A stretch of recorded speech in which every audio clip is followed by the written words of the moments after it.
pe tamai pe mo al la marimani oni tapu ki he hau fonua tamo te bono pe tapu ki he tahine kuini na spau ka mai fare o ha mo heof tapu ki he pilinis kalauni ka mai hawe ke fonua na tapu ki pare mia ka mai hawe minista purianga pe tapu ki he ekpaseni ka mai kadnari mo ka takilot fa kristiane ko to pe pe tapu ngai tu ngafare ko to pe la lahi pe mo iki ia tau ki fonua tapu ki kau presteni ka mai kau premia kau taki ngai fonua muri ko to pe o fa pa se tau ka ngai ka mai kau takilotu ngai fonua muri pe tapu ka te motol ko to pe o mo mi mai i he kolope pe ko feha tapa kolope mo mi mai ai ki he proklama ko ni ko ta ka mo eki ai ko atia me sas o siriana tawata na tonga ia Australia i he tu prerul ko to pe tai le ki motolu ki he kamata hatu ai proklama ko ni ta ka o pe mo eki ke tau lotu o tua mafi o ku ke whakare bereva ai mo oni mo ma oni a Fiona paka ho fa ko e mea kuna hanga o mai ke tek mautolu ki mau lave he koloa o e maa oni paka e mau fia o tua ke whakamalo atu malo ho whakaatu ki mautolu na mau pae taku ia e Fiona pe moho ngahi whekau aina ke o mai ke whai aki hono tā whakaingo ingo ki mautolu ke mau hoko ke kai o mau lava o wheia a whirangalo a Fiona ke mau ilo o whirangalo ia mau uiwi pe me a Fiona ke mau wheia a mea fungan taha mo ui ko wheia a whirangalo a Fiona ko ia mau lotu pe o whakamalo atu hounga ka teke mau tolu ho ofa neongo e mau whaia ngā kana kai teke lama e mau kovi ko o kum whainga maari ke whai ho mau whakamo ui peka hono whakailonga e ho ofa tae ngata e teke mau tolu ku ke tukuangi a loto tatau ka ke haere mai ki tua tatau o whai mea ia hono hake ki mau tolu whai tuu kona e au kia e whoha mau koloa hene hola pe me hea Fiona whai tuu iana e au kia ai a Fiona o whai aisi o alo i e aianga kai o manu pe whai mea i ho hanga o kongi ki mau tolu ka oa ke mau ai kolosi ke hirifaki atu ai kolosi ka hirifaki atu ai manawa tene hanga whanau i ai fui pure anga ka umau loto o whamalo atu o tua ko e pekia ko e ana e whaita atu o taha ka wina sia mani ko toa pe pa umau lave he ofa ko ia tahani ha mea whakawhiawhia ka ko e tau ataina ko more e mau hia, ko mau tuu tonu, ko maa ka venga. Tau moni pia e wholofola, ko ke whakawhai e sisu, ko nau tolu nau ai yoke, ai a Fiona, ki he nau mo ui, ko nau iloha malo lo ki ho nau lau maari e, pe mau whawhetai atu, pe mau whakawhetai atu, pe mau whawhetai atu, ki he ofa hulu ai a Fiona. Malo si o tāpukina, ho mau ki whanua, ki ho mau hau pe mo whanua, pe mo pureanga, pe mo sias, malo ho tāpukina ngai pureanga ko toa be o kolope o mau ia i ka o maasi ka inga tonga ko toa be pe ko wheha wheitu o kolope o mau ia i si o mau ka inga tonga e ki e whamore o whai tāpukina ko toa be ki mau tolu whakau atu ai polokalama e tākaua pe mo e ki pe me he wholofola e Fiona ke hoko koe mea ke keina ngai ho mau lau maari e ko mau ina stufakanga whai ake mau hiki tenit pe me taimi ki taniti atua e taria mua lotu kwa atu a fio ai ka mau tamai ka manu fai ko whanau a fio ai ka mau tua ka whai puno mapasia e mau huge a Fiona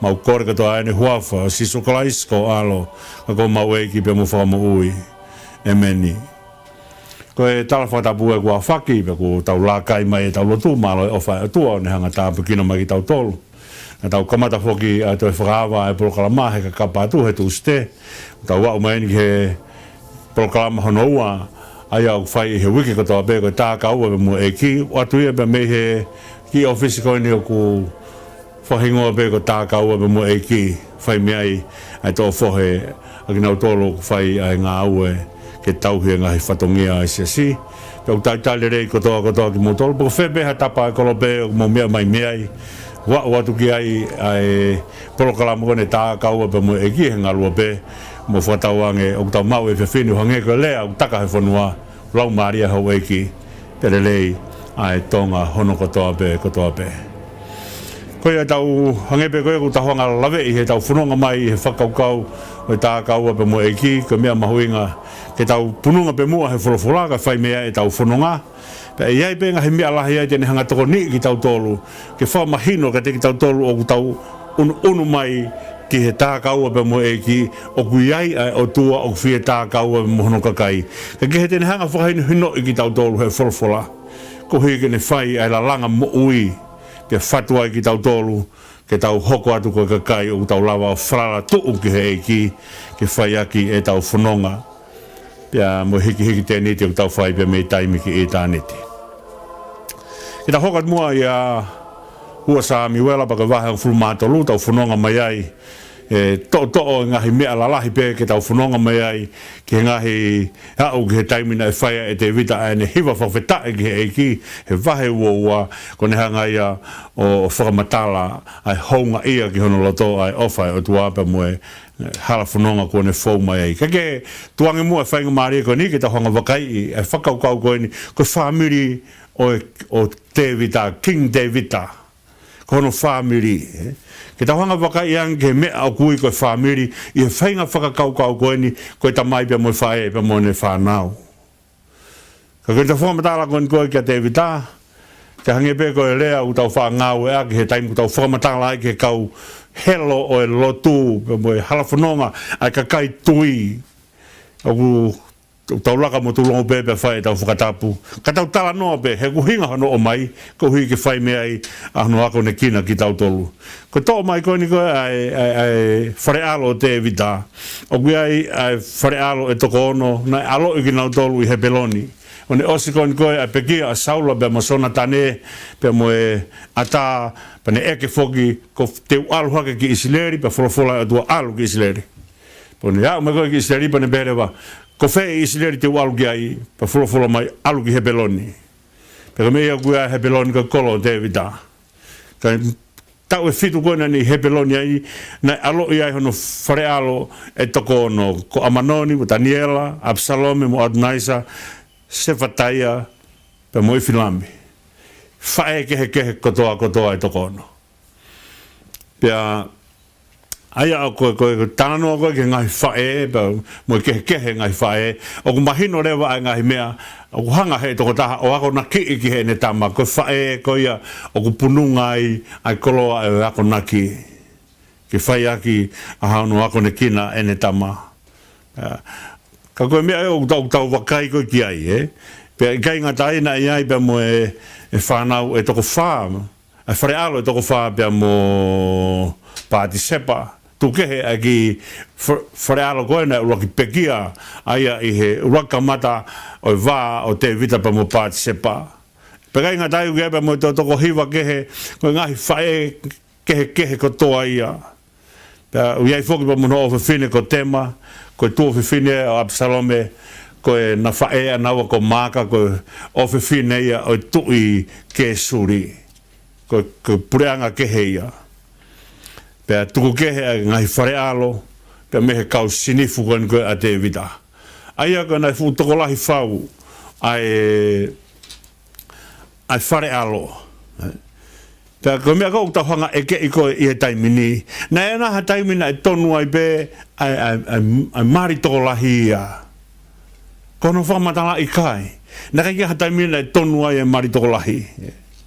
Koe mari, ka uhinga pe ko huse pani ti pe mo wife pero uhinga ia na hangai na fokotu ai ke tapu e vete aia o ku kai ke ngofua ke to vete he time go fire maribu ko time go fire go no ako na kon ko pe mono fra mono tapo ke he ngo me mari ko ia ko faka hoko he o tua ke ona fra ma vai he tangata o tapu e vete aia na kai ke ha time ke fire ngai pe na e tonu ai whakakau koe ni ke whai pia ai mari toko lahia. Pea na eke whoke kau whare si, na hanga mo sese o mai ka teki mautolo e tohi vete. Na hanga mo sese o teu e tohi vete, pa koe tari koe na whai e si su ki a teki nautolu, na o atu e mo sese e tohi vete ka teki mautolu, ko hui koe pānga taaha muloto. Ko hui koe pānga taaha muloto. Koe mari u tō tahape. Ka kehe, ko taim koe tō tahano ai koe ki he whanau a se kope. ko ngai whae ke he wha Korea pe moene kaunanga pe Malaysia pe moene kaunanga whae ke he toko wha pena i kai ke ngata pe hono lau ai whanau a seko pe ke lau pe a pe mearia pe Malaysia i kai na te kau atua pe mo pila pe mo siripa ko ngo whanau ko a pila pe mo siripa na te lau atu pe mo ginaua ke kau i whanau ko ni ko a seko pe ka osiang ko ya tan ko talanoa i ka e balahame na e to'o a isme eria ko tamaya heka a ka lau pe ai foha o e plahame ia ai sake ko ngahi me heka ki tau lava o whakatala hono ko ha uhinga nai pehe ai whanonga ai haa isileri ko ha uhinga mea nai ngofua ai be ke whai ai u taane ko ni bega i ngata ai pate mo kau sinif ko mea ko mahino ka teki tau tolu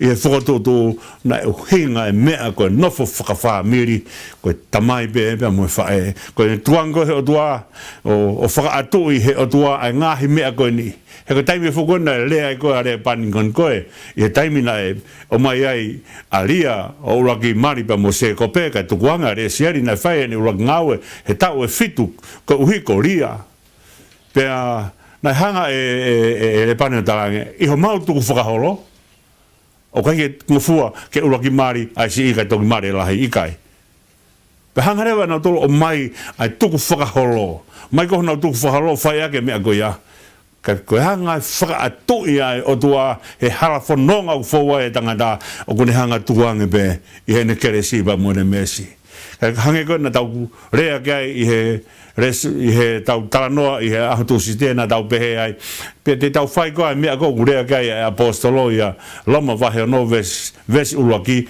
ta ko uhiku lahe kere si tau whai hala ake lahi i kai ko lao ko mea ke whakapapai ka kehe ko hanga e whakaatu ia e o tua o kuiai e ngahi mea heke ke tau lava e tau tolo tari ko hamea na e pehe ai kai osiang ko ia ko COVID-19 te ain ko hoko ai a sisu ko COVID-19 te ko ia na e feia ia te vita pe talanoa a te vita mo ngahi tau a te vita pe mo to a te vita o siang pe ko ia o ka ke to he o tua a ene COVID-19 te pe mo te vita he ko taimi na vete hi ai a te vita na ne vete ki he o singa mari ai mena ne hanga vete pe ka kehe o tua o kone hanga o whiri ko hai tene ui, ko hai tene hanga whakatāpui, ko hai tene hanga whakalanglangi. Ko e, ka kehe osko ia pia whanonga mai rewa kau ngai whare alo kone ko o te vita. Whanonga mai ko ia pia whai ai e amanoni ko e lahi taha ia he whare alo.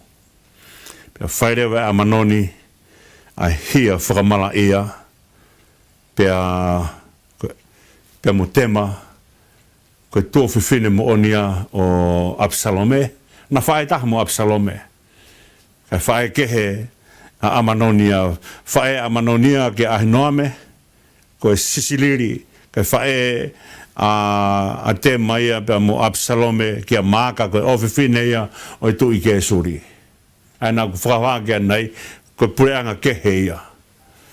Pea, whai e te vida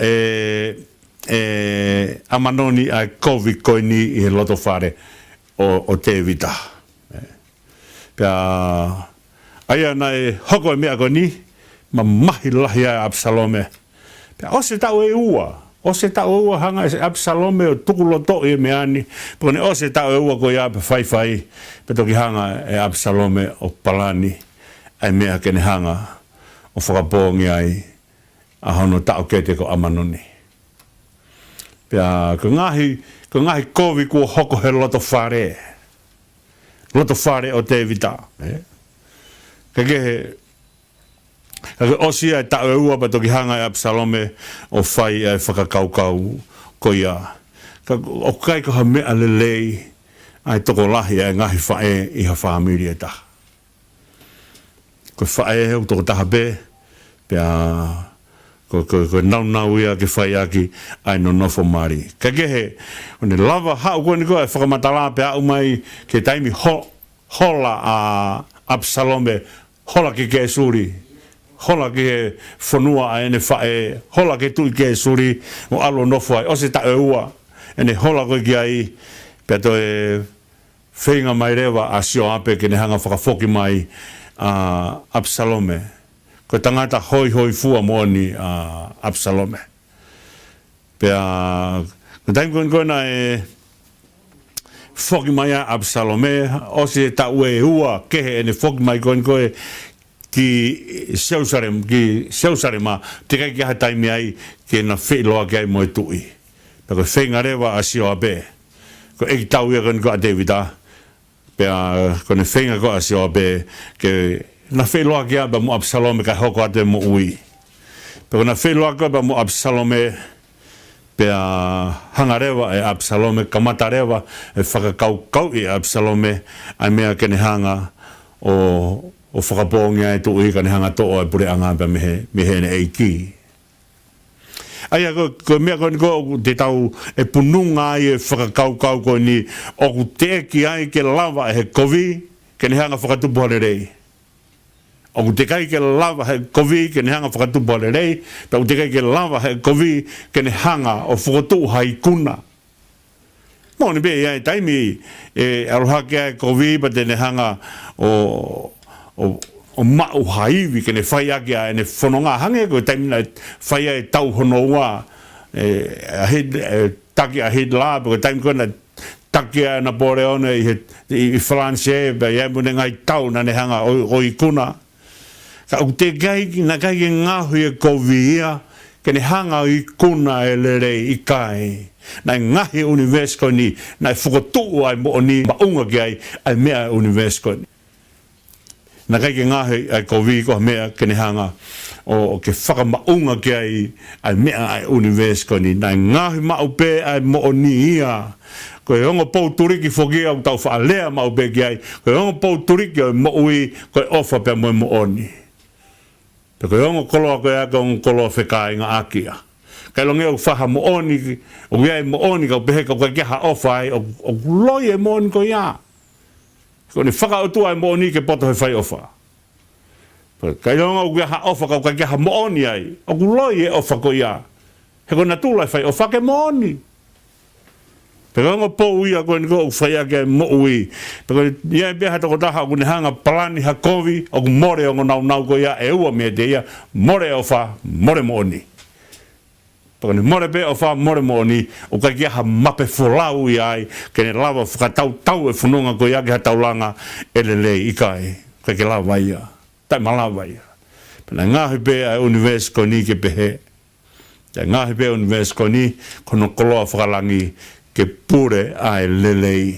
Pe neongu ue taimi uhange ko talanoa e whaange au e himi, tuai e ngā ue ia, ngari kona e talamuka, mahe lau mo kona.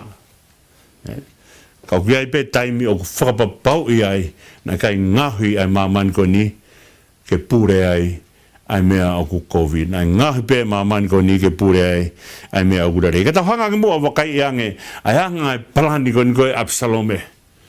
Kene hanga o i kunai a ene eiki. Aia koe mea koe na i Absalome, koe toko taha koe o ku nofo manu ki he lakanga, o koe kene hanga e toi toka i ha mea he mamani koe ni. O ku more toka i. O ku more o wha, o ku more mo o ni. Koe mea koe na whenga koe Absalome koe kene hanga i kunai, na hanga tu rewa Absalome sai te whenga ke honga i kunai a Isleri. Pene hanga rewa o whai ai whakamatala ko ni Isleri. Isleri mo mai ka te au ka hanga whakatonu ka te ki motolu. Ka hanga talatu e mea o tonu. Ka hanga whai e whakatonu e mea ko toa pe ka te ki motolu ke mo whie maari ai. Paka taimi koe nai hau ai koe ka kai koe ki Absalome. Koe mea rewa Absalome nai whai na ne puke mai ka kai. O mai ka ke nau punou mai ka kai. Pea puke Absalome ka kai o whekita mo ki nau tolu. O ne uma ka te ki nau tolu. Pea, aia kone hanga he ne uma koia ki he kakai. o talange ka kai o ko ofa e te motoru he pone hanga rewa o mai e foi fonga ko ia ke foi fonga fuka sociale ke ne ikuna ia ke mafai fuka politikare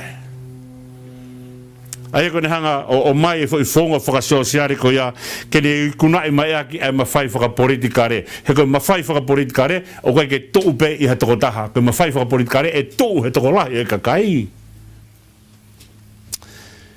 ai ko ne ka mea ene o ki tau hanga o whakatoanga e mea koe ni. Na hanga e Absalome o ilo ai fo i whakapuri koe ni. Kone ofa pe ka kai a teia. Ka ki te ilo he ka kai a ai mea utonu e mea uhala. Ai te ni whai. Whai te riha pe ai. Pero mea rewa Absalome na ni whai kone ngā ueaki ai fo i whaunga whakasonsiare. Ko hui ke ne hanga o mai aki ai foi mawhai whakapolitikare o mai e lota kakai. Pako ne whakamatala ko tū ko he tohi tapu pena e hanga e Absalome o kaiha as ai lota kakai. Ko foi kaiha nane whai. O kai ka mea to tonu. Kaya ha mea o tau hanga ka haasi nai kai to tonu ke mau he toko taha goia. Ko mea Absalome nai whai ko kaiha loto. Peko kai haloto nane whai koe oma ke kakai o whakangari o kune ofa he kakai. Ka koe mea nai whakatau mua ke ene ngā ue kone ofa he lakanga, kone ofa he langilangi, koe ofa he taki, ke alo pure. Pena hanga to mai e whonga whakasosiare koe ni, ke ni hanga kāka e ake loto e kakai. Pena tala mai rewa he tohi tapu, pena nane hanga o kaiha asi. Nei kaiha asi e Absalome ai loto e kakai. Pea ko ngahi whonga ia na e whai e Absalome ke ne tō mai aki ai mawhai. Hena ne hanga o ilo i ka pau ka ke ofa i ka kai ia teia. He kai ke nau mui ia teia. Pea ko mea rewa nai hoko. Ko ne hanga lohi a ki e ne eiki. Pentalanga rewa e Absalome kia te vita. Au ku taimi koe nau ke nofo ai i ke suri. I abe e kukui ko tu i ke suri. Mea nā ku whakapapau hoku loto he mea koe ni. Ka pau e longe koutou e mamata e seu sarema. Pe te ukore ki alu o whai ha whailau ke Sihova. Pea kone mea ena ne hanga koe o talange ki he ene eiki. Ke tuange muia ki alu ki Hebeloni. Alu ki Hebeloni ki ne alo whai ai ne whailau ki he ki koe whakamalo to kua. Kune hanga e otua whakahawhi mai ia. Ai koe mea koe na whai koe e Absalome o kai ka ngata pe koe ne hanga lohia ki i ene eiki. Ka koe ne loi koe ia koe ne loi ki he otua. Ai a koe ne tau muana e kehe, na kai koe ne tau muana ke alu o whai ha whailau ke ne hanga whakamalo ia otua koe ne toima mata i seu sarema. Ai kolo e nonga ai kolo o whaia e lotu. Eke ko taim koe na ni au ai koe ni koe ki Hebeloni. Pen hanga rewa o ke kakai ke nao mai o whakaha koe tu i ia. Ai a koe ne hanga lohia ki i a ene eiki. Pa koe ne loi koe ia, koe ne talange te o alo whai whailau ki he o tua. Ka osean koe ia koe ne alu. O komi ha whainga maria ke uke kakai, he kune os ilo whakapapau whoki, ko tō mai e loto kakai kia te ia. Iai pe tau ki rea ku pehe koe toko taha poto i rea, koe toko taha kaiha a loto. O ku whahanga he rea o kaiha ase loto. Ka ku whai whaunga whakasosiare koe na whai koe Absalome, ne hanga kaha asia ki e mawhai whakapolitikare. Ko lota kakai, omi he kakai e nau o whaa kia te ia. Pe kai ngata ia i ka ne hanga rewa e Absalome o whakamalohi i ke o mai ba mo ehi toferi. Ko ehi toferi, ko tangata whare ia e tui. Aia, ne hanga o mai a ehi toferi, ko hikene oa te whai a whare i kone ne whai ki he tui ko tangata whare i lelei au pito. O mahu inga tangata whare i. Ki he whanonga a tangata o ku taki. O ne whemau ha toko taha kene hanga whare i pana e whai e ehi to wheri a e whare i koe ki he tui pe kaua e ne ngahi whare i ki hanga i ngahi whelau tene hanga whai. Pe whakaututu ai toko lahi e kakai nai mui ka Absalome. E ta hanga whoki o whakatonga ai mea koe nau whakahoa ki anai. Ko ne ofa pe ai kakai I hataha. Ukai ke nau to iru ne to luia pe ukai hakovi ko ai toko taha ko ia. Ko hanga koe whakahoko koe na tau talanoa ki ai ki mua, ki hanga koe whanonga ai tangata ki hono o tua. O tau aki ai whakakaukau koe ni, o kamata I he tui, whanau I he tui ai ofa, whanau I he ofa ai talango fua. Foi, whaunga ta tau peia, o tau lava aki kai haasi ake lote kakai. Ko ngahe kakai ke nau tui ake whaunga. Pako nau tui pe koe apa nau ofa. Ko nau ofa pe koe, nau talango fua tae toi whehu ia. Ka ngahi mea beia o whaiaki ai mo ui. Ko tui o kune whanau I ofa, ofa kune whanau I talango fua. Po ne alu be hanga he ofa whanau I talango fua, ka ki te langa he tangata kene hanga eke, pe o tonu wa pe o hala e mea koia. Ku tui aki ai, ku ofa I ai. Po ne ofa pe anai, hoko e talango fua koha mea, o whakana tula pe, ene hou mai pe me he toko taha koia, ke whaiaki ne talango fua, ki hono taki. Tau mamata pe tau tole historia he kakai. Hange ko Mussolini, ko Stalini, ko Hitler, Napoleone. Ma kakai ke he kuna hanga o whai ai ngahi tō uni hala pia mui tae wheheu I ai. Ai kakai ko ni koe oe nanau mui ka teki nau tolu. Kau nasi nanau tui nau tolu koe foi AEI ko toa pea Hitler nanau tui ki ai. Pea, ko taim koe na eka ka Stalin, ko hanga koe ko whakapongi ho kakai, toko tahani ma miliona o Lucia na ke hanga whakapongi. Ko hanga koe na whakapongi ho kakai, tēnau kei mui whewhe kia te koe. Pe tahangi wa Stalin, maha moa ka te ahu whangai whakatapu. Pane mai koe moa ka Stalin ni pahanga reo a Stalin o fusi e fulu e moa. Pane fusi koe fulu moa paska pane tukui koe ki lalo, pa toki hau pe moa koe ki te hano fulu, holo pe hono sino I he vae ko Stalin. Pe tahangi Stalin upehe.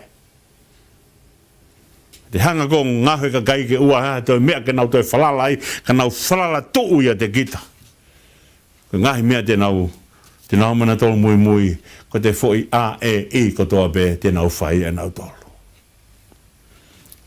Koe mea ea nei whai koe ni koe e Absalome ki he ne eiki, ngahi fui whaunga tolu na ne whai, ko ne hanga o mai e fui whaunga whaka sosiare ke ne kaha asiaki, ai ma whai whaka politikari ai ofa ai kakai, mo talanga fua ai kakai, pe askapa ne hanga lohia ki e ne eiki, ko ka koe ne lohia ki, ki ne alo whai ai whelau lau ki he o tua, pe kai ngata ipa ne hanga o mai ai tangata poto he whare I, ke ne hanga o mai ke hoko ia, koe tangata whare I ki a te ia. Pe tui e kakai ke a Absalome pa nau mui ke whai e mea katoa na hanga e Absalome o whai. Pone hau koe o ngongo ka te vita talamai kua tō ke Absalome loto o tangata Isleri katoa pe, pe tū rewa te vita hola. Kono whakafuafua koe e Isleri a te vita. O ku tatau e toa te vita, pia moha toko taha mano a Isleri. Koe tu oua kene hola te vita. Hola te vita ko hiko Saula. Hola pe whai pe toki pekia pe a Saula I he tau pe a Saula pe me kau Fristia. Pekia whakatahai pe mo saunatane. Koe taimungan koe na e ongo mai ai e tō e loto o e kakai ki a Absalome pe tūrewa a te vita o ne hola. Pea ko ne hola ko ia, ne tamai whamatala ne hola, na ne kai kia hano su, ko ne hola na ne hola tangi pe mo hola. Pea ko ka kai ko na mui ka te ia, foi toko ono ngea koe na wōkon ko, nofo kon koe, I he kolo koe, o I he pureanga kati, he pureanga Fristia, foi toko ono ngea koe nau kei mui pe a te vita. Nau whanonga koe apa tangi ko toa e kakai. ka tau tala noa ke heanga koe o wha lawe i be foki e he tohi tapu kone tala noa pe ke hatui o tala noa ke ne whae tala noa pe ke he tui o tala noa ke ne whae o hanga he mea koe a o mai ka teki tau tolo mea mahu inga koe ni o mahu inga e whae ki hene whakaino hinoi e whakaino hinoi a Absalome e hene whae ko maka pe me e ofe fine tui ke suri ane hanga whae whakahino hino koe ia kai kehe o mahu inga au pito e whae ke tau tala noa koe ni pea koe hola koe a David Tau ne hola ke mo unga aoriwe koe mo unga e ni koe ai o ku tuu ai ai ongo kolo e ua ko petani e ta whaki whakaisite pea tuu ai pea mo e tu ai be mo petefesi e tu ia he ta fa kon ko ke wesi te ko fetu na taki mai mai ai ki asi kon ko na fa ha de fa tu ia sisu pia ko e mo unga oriveia pa ko fa matala kon ko mo unga orive nai ha ere tangi be tu i on tangi be he mamahi ko hu ko me au fa yange e hono alo ki te ia ya muy atu mo kakai una tengi hia whakataha pe o na ua o ke mo onga ko orive pa kono whakamatala ko e mo onga o orive ko e whai anga lotu ia ko e whai anga lotu ia mo onga ia ko e ki ta whako in koe ki he wesi te ko tua e ngau e ke semanina e whai ai e lotu whakao si supan toki whai a hono whakamaua pa mo hono tutuki he kolosi ka mounga ko orive mounga na fai ai haere hake ko fai anga lotuia he mounga orive ko mounga ia na fai ai haere whakatuia sisu ke fai kamata e wike tapu ko ia e toku mua ke tau hanga o ki malolo he ka tau kore ka ke fai whakau ke hanga tuku mai mua a himi ke whai aki a e tau whakalau loto, peka hiria, pa toki hoko atu a e tau whanonga ke konga honoua o e tala noa mahu inga koe ni kene hanga o mai ka teki tau tolu. E mahu inga no whamiri, pa me mahu inga e tau hanga whakapapau i o koe ke tau toa hake kovi ke tau hanga kumi aka tau mua. Nā kai ke ngahu e kovi ko ha mea ke kumi aka tau mua. Nā ngahu pere rei kene hanga kumi e tau mua ke whai aki a e tau whanonga. Koe kore ke whai kautu mai mua hahimi, ke whai aka tau whakalau loto pa toki hoko atu ke konga hano ua o tā kaua pe mua eiki. Malo.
mala vitu te mau whakmare, mo te mea mai ki tau hoko atu ai konga hanau ai tā kaunga pe mo eki.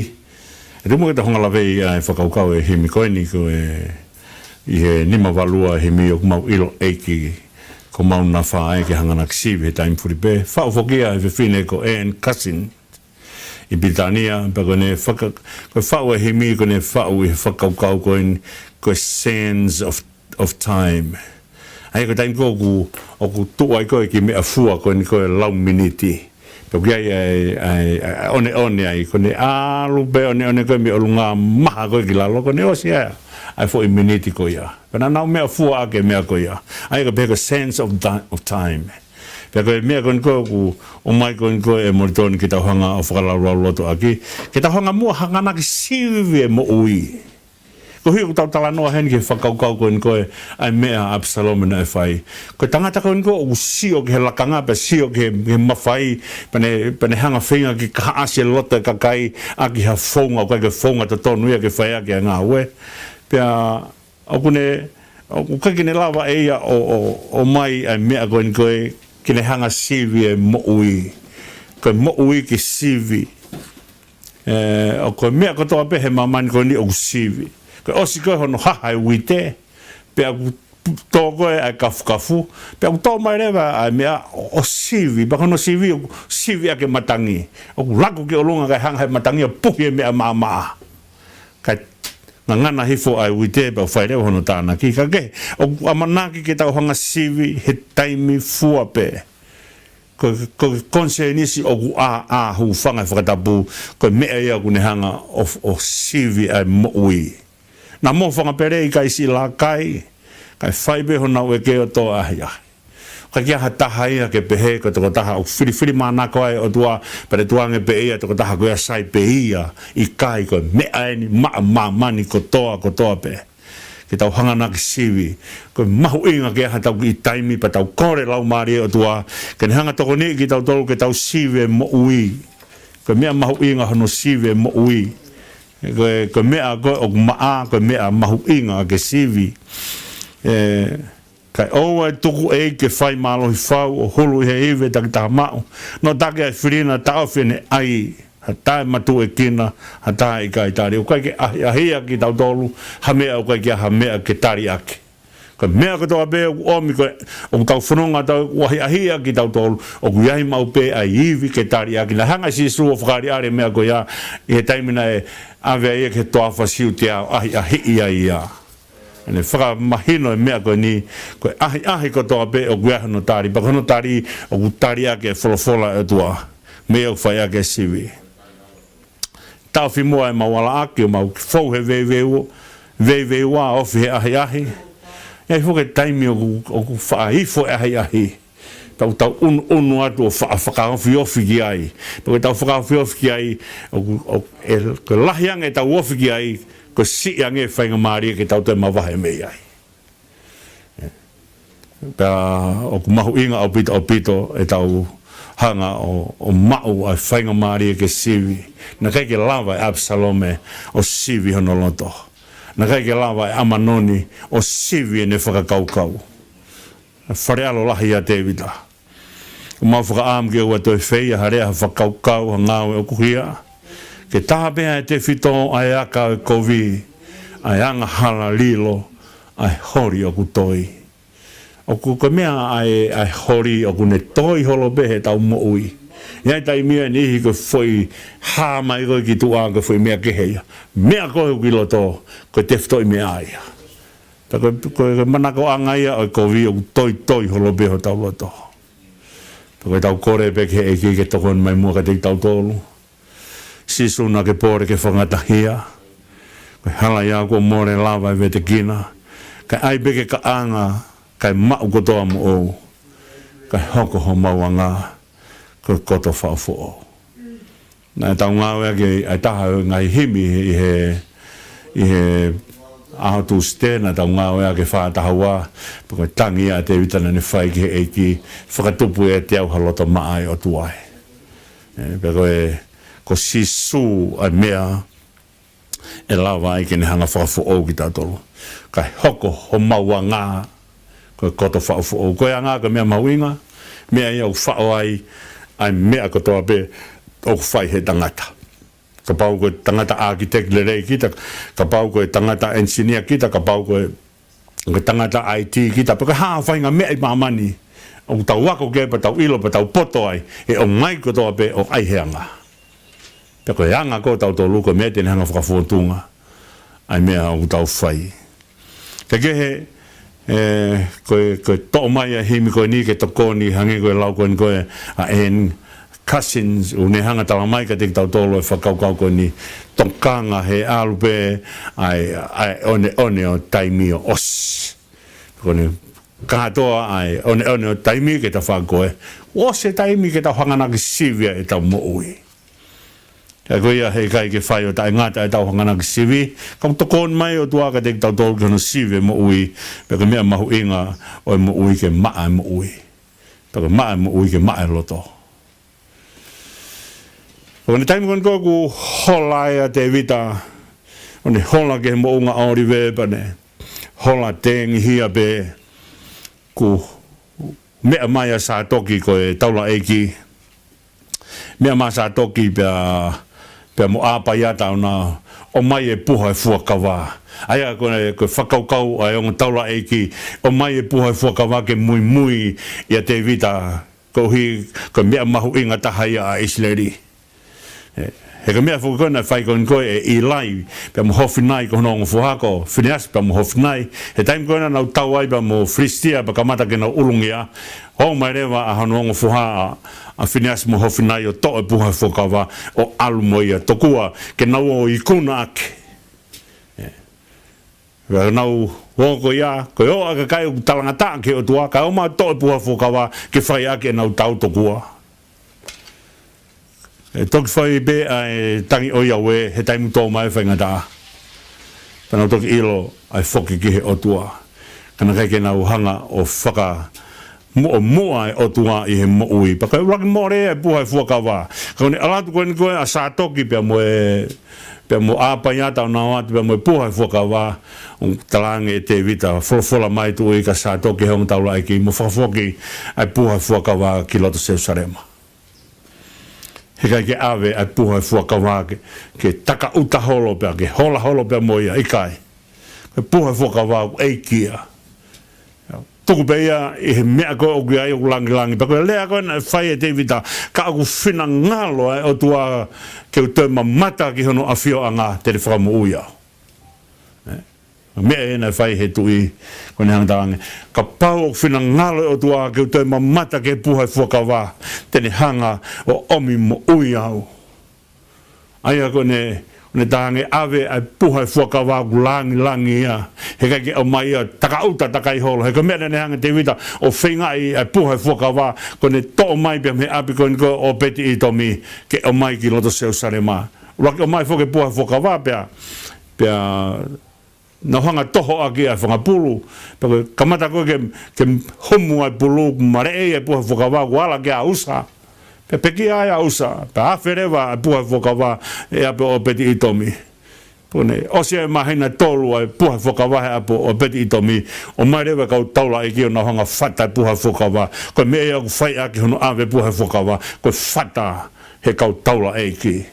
Ke lave mai ai ngāwe ai o tua mo ofa ai o tua ki he sino e tangata. Hene moui ke whai aki ai ngāwe. Pone whorwhorange hei kai awe ai puha e fuakawa taka uta pehe. Ki hola moia i kai. Kona tula e puha e fuakawa ia ke nofo a whio pehe no langi.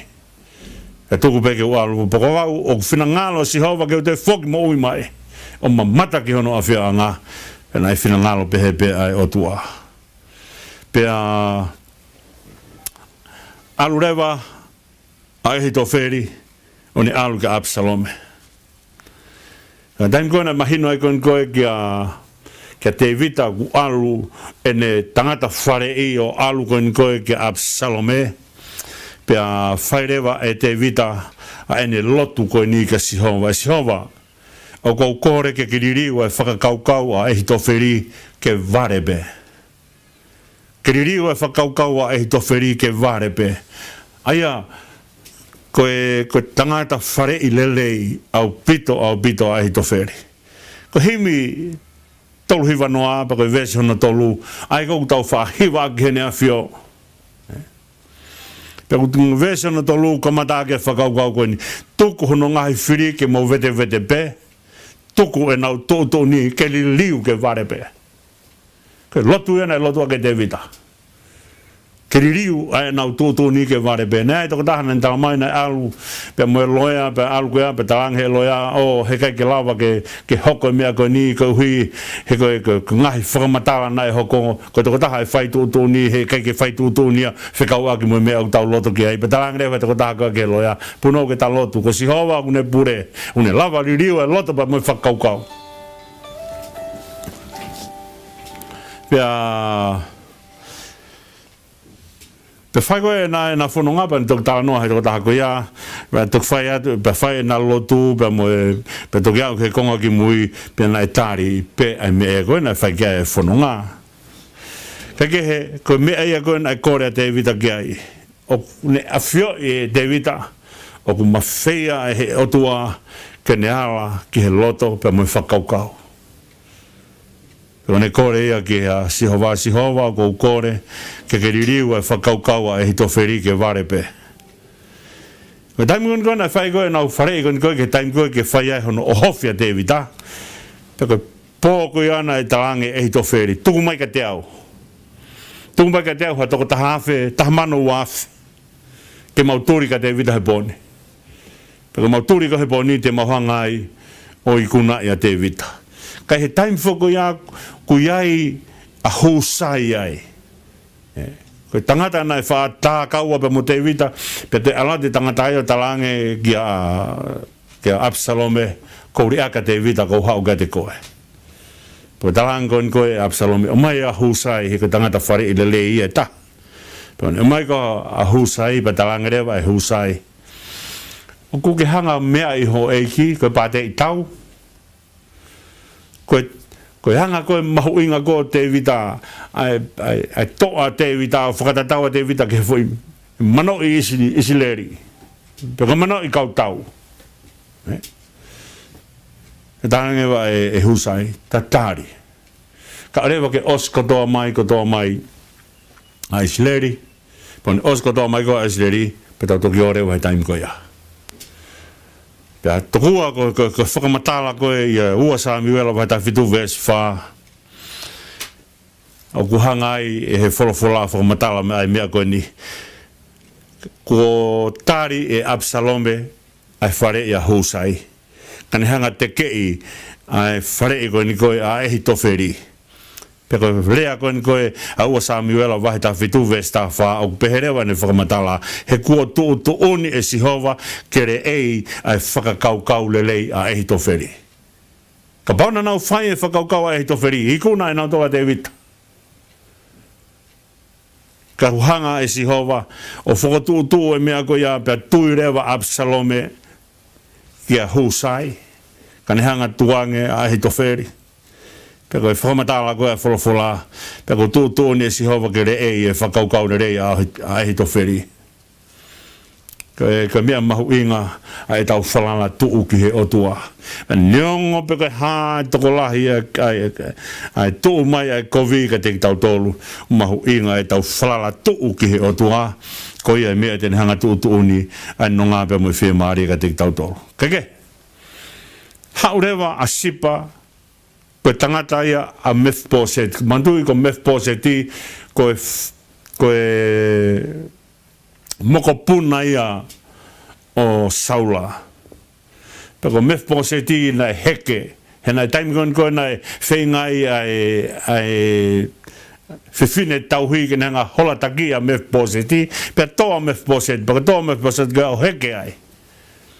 Takehe. Pe hanga te vita o mai a Mephiboseti ki hene te pire. Pane mai koa Mephiboseti ki hene te pire me tange mehe ahoni te ke te pire taha pia muau. Ka ko taimi koe na alatua a sipa o hatu ene eu. Hatu ai hongo asi o hatu pia moe u mea kai. O hatu moe hafua. O hatu moe uwaine. Pe e nga David ko ha u mea ko ni ban to ko matala le va mea na tanga me pose al ave ma David ave be ave ke to koni ke ne kau tau be mo hafua. Pe e nga ko fe me pose tia. Pe talanga re va sipa mea ko ni ko me pose te unok pese usarema he ko re a me pose ti ko a honi e whakafoki ka te au e whare o Israeli ai pure anga o e kukui. Wakaiange. Kei nanga whakataha be i te pire ai tui, ka une whi mau e ia ai taloni e tui. Te hanga koe o mo ui ai mea koe tangata, pe mo puri hono loto. Koe ahoni e whakafoka te au e he whare o Israeli ai pure anga o e kukui. Osean koe una te pire taha mo te vita. Na ne whakakaukau he aha kona e ui mai a ia e te vitana ne pehe e eke mai e kovi ki a te au. E kovi e kukui. Ka koe ni lotonga ne te pire taha mo te vita. Pe ne nofu ai he nonga pe mo e whia maari e. Pe ne taanga rewa ia i kai te uki nofu se usarema. He kau ilo hanga Israeli whakafoki mai ai pureanga e kukui ka te au. Whia tu ia. Hekehe. Pea ko na tula ia mo ui kui a Mefiboseti.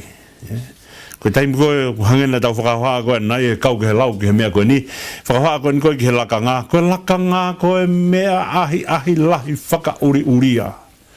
Ko hi he hawe lakanga mo langi langi. Hawe lakanga mo whainga maari. Hawe lakanga pe mo pure. Hawe lakanga mo no nau nau.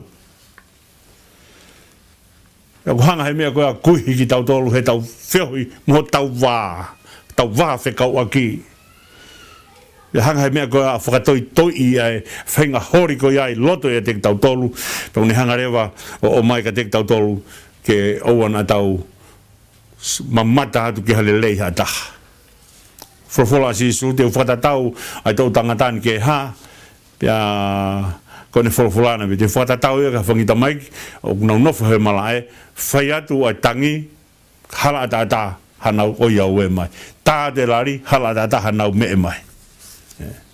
Tā sio pekene mea.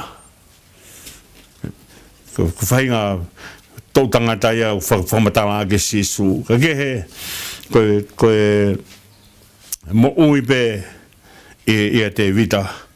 Ka whakaapi ke hei pe te vita. Osean koe apa te taimi kona hola te vita.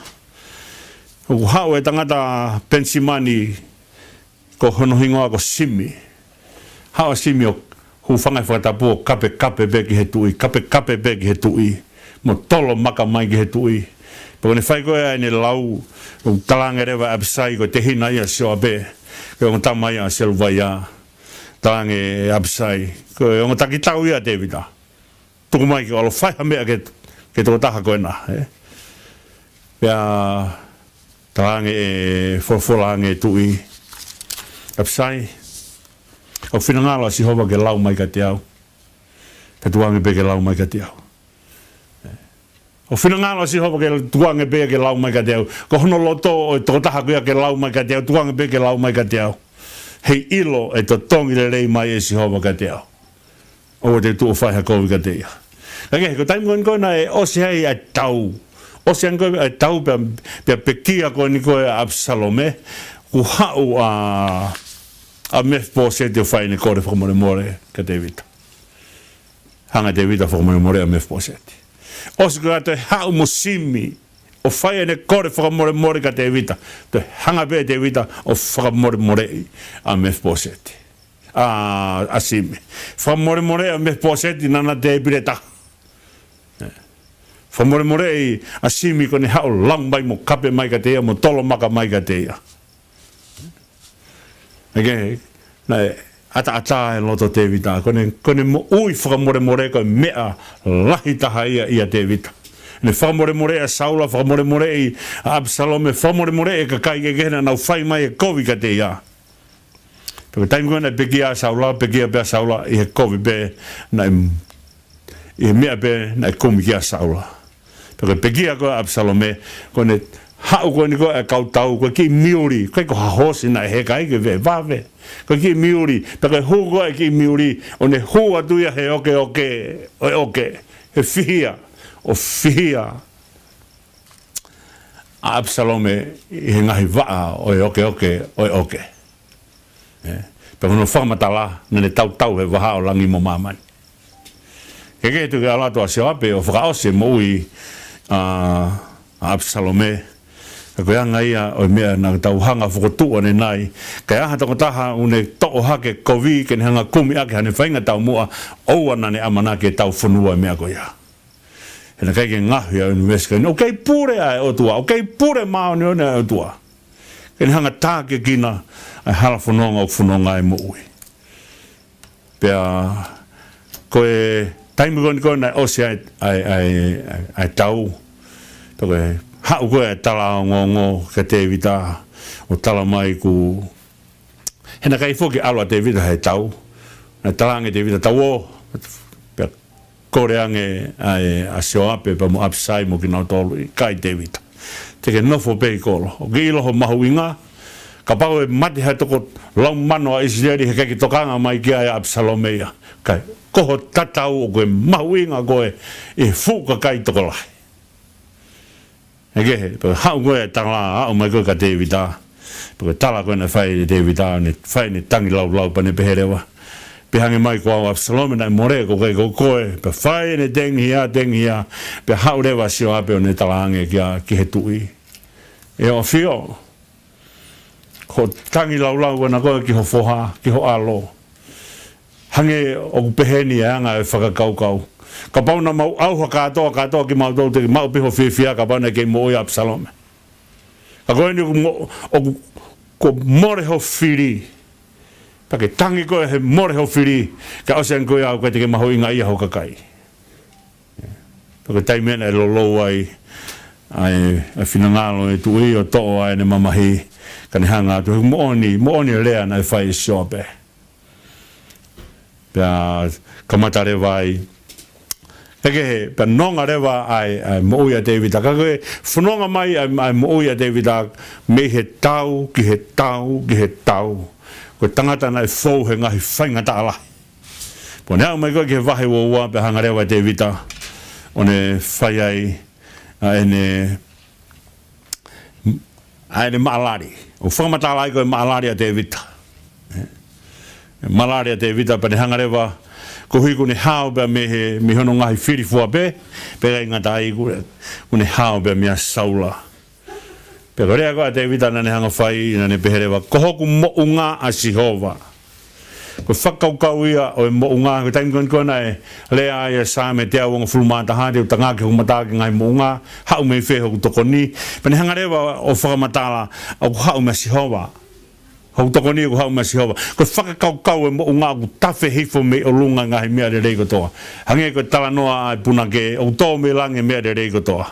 E ke tu mua ke ulau atu Aisea wa he nimang fulu ma fitu pa ke vesi hong fulu mani ma au gai ai wholofola koe ni. He koe wholofola ena ai fotu mo mahiki hake. Ai toko taha o kune a fioa a i tāni ti. Pe koe tāpu hāhono hunga whā, o kou nofo he tau kakapā, pe he potapu moia, o kou loto mawhesi muanga malu, ke whakamana wahake, e lau marie o anga malu, pe ke whakamana wahake e loto o e kau mawhesi. Koe whakamatala e ke whakaukau o mounga, koe ia ai toko taha tau potu taha. Koe au tawhi mea e rerei kotoa pe. Meneonga o whakamatala ki ngahi mounga o whetaulaki e tangata pe mohono o tua hange ko hore pi. E tupe whoke hore pi pe mounga sainai o whakamatala koe nau e mounga peta. Ka koe whakamatala o tua o tala noa ki he tau mamao o tua pe mo whakaukau o i tāniti. Te hangarewa e te vita o ngā ue aki. A whakaukau koe a ko hoku mounga a Sihova. Pe mohoku kolo. Ko tenko utanoa e sāme ua fitu ne tala mai ko hoku kolo a Sihova ko haite umana wahe ki ai. Pea ko whakaukau ia kolo, pe ko kolo tau o si mau hono mea kotoa, mau hono matapā, mau hono tau areo, mau hono ngahi mea kotoa, ko Sihova e whaia e malu. Ko kolo tau mo nia. Pe gai ngatai, un hanga tala mai ko si hova ho hao anga o kai ko ngata pe ko lo tau o te alu o toi ai ko ia ko ne hanga whakahao whikita kono tau ko pu wala mai o whai e whakahao whi mo ui peka me ia o ku tala noa kia te vita ko hoku mo ngā si hova ko hoku koloa si hova ko hoku hao a ngā ia ko ia ko ne hanga o whai a hono whakahao whi au pene hanga rewa te ita whakamahino mai mea koni ko ia o ku whai kia e ku whalala neongo e mahino koe mounga, koe kolo, koe hauanga ka kua pau ke te whalala ki ai kua pau ke te tui ki ai pia aia koe takotaha o unu o whalala ki he eki pia tui ki he eki koe takotaha ia o toki lava o alu o toi ki he eki o kai ke lava ha toi ki he eki ka pau o ku te vei ua o ku te unu mo te whalala o whai aki ai toi ki he eki pero me ena hanga e te vita o whamatala ko hoku mounga, ko hoku kolo, ko hoku hauanga o ne whamatala ka si hova koi au ne hao whake mo ui kai ke te lava unu ki ai ke hao whake ai te mo ui ka aua ko te whalala kia te ia ka aua ko te tui kia te ia ko taimia au toki atai ai mounga ko ia ko taimia au toki atai e kolo tau ko ia ko taimia au te toki whake ai ke tau kopo o tua une whai e whakahao ka pau heka ke te whalala ki ai kai ke te lava kita o mau ai koloa ko ia une pehere vai ko hoku pā ko mea urea ki ai e whesau vai o no vestaha o no kai uma ke mouto ai pā ko i tui aia o kone hanga o tāma te e ngā hau vela ko toa pēa i whiri. Ko ia, u tau unu koe pā ia, to e pā ko ia, u tau unu aki, whai ake e tau whalala ki he otua. Te whenga pēke whakaasiaki e mea koe ni, ko hui koe tau taimi, pia o whamatala e te vita kohoku nifo. Na tau tala noa ke whakaukau o e nifo ko mea ia o ku tuu e ngahi turiki e wha o e es whei laulau. E whoni se kou whai whei laulau.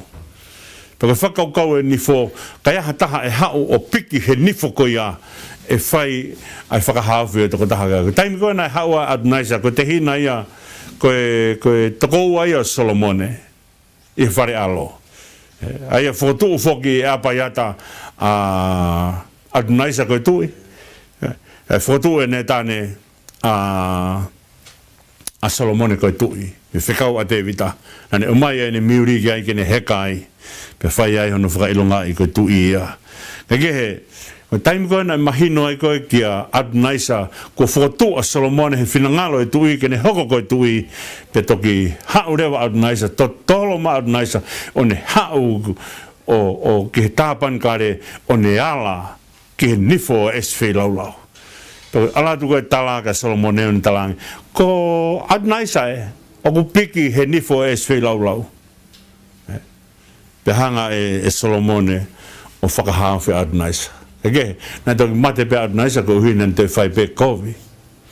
Ka ko te piki koe he whakakaukau e nifo, ko te piki ia he mea o kuiai e whakamore.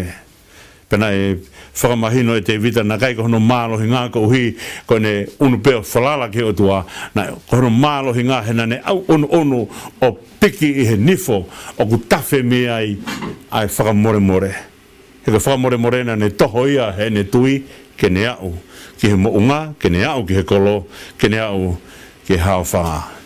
Koe ko kore mua tu ke tau toki hanga whakaosi a ki konga koe ni o toe i he wahe wanga fulmaua. Ua fulma tolu ke tala noa o hiwa a te vita e ne hanga whakamatalai a e ne whakamalo ki he o tua hounga ke te ia ai ofa e o tua. O na ngalo e whakawhitai.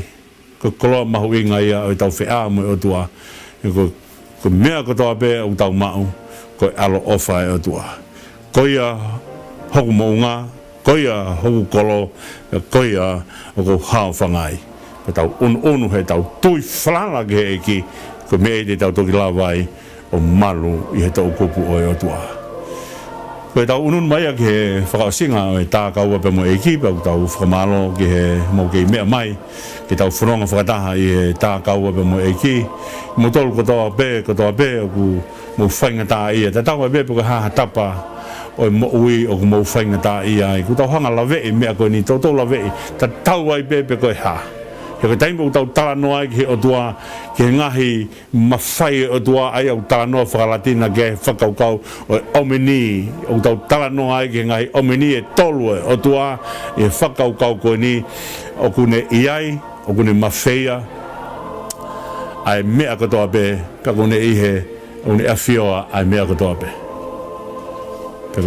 ko ha fainga ta o na ke amanaki te ke toki tua ba me ofa tua tala noa ke ai sa me te au tolungu fulu mahiwa pe ki langi pe ka lolo fonua pe ko hiku langi he ngata anga e tahi ka ko tau matau o tua tene hanga puke ki tau tolu ko ia kore be ki fainga mari ko ni e fa ma luta mua e tau tui mo tau falala ke o tua ngai fainga ta ko toa mo ui o afio ai o tua o mafeia he o tua he kune ia te ki tau tolu he pot ko toa bebe kune afio ai mea hoko mai ka te ki tau tolu tuange ki he no mafi be mo ne ofa ke hange ka mea tau whakaosi o siaki ai lea a te vita kune pehe koe ni mea ko wa'ua ki he mounga koe ni mea ko wa'ua ki he kolo koe ni mea ko wa'ua ki he hao whangaanga unu ake ai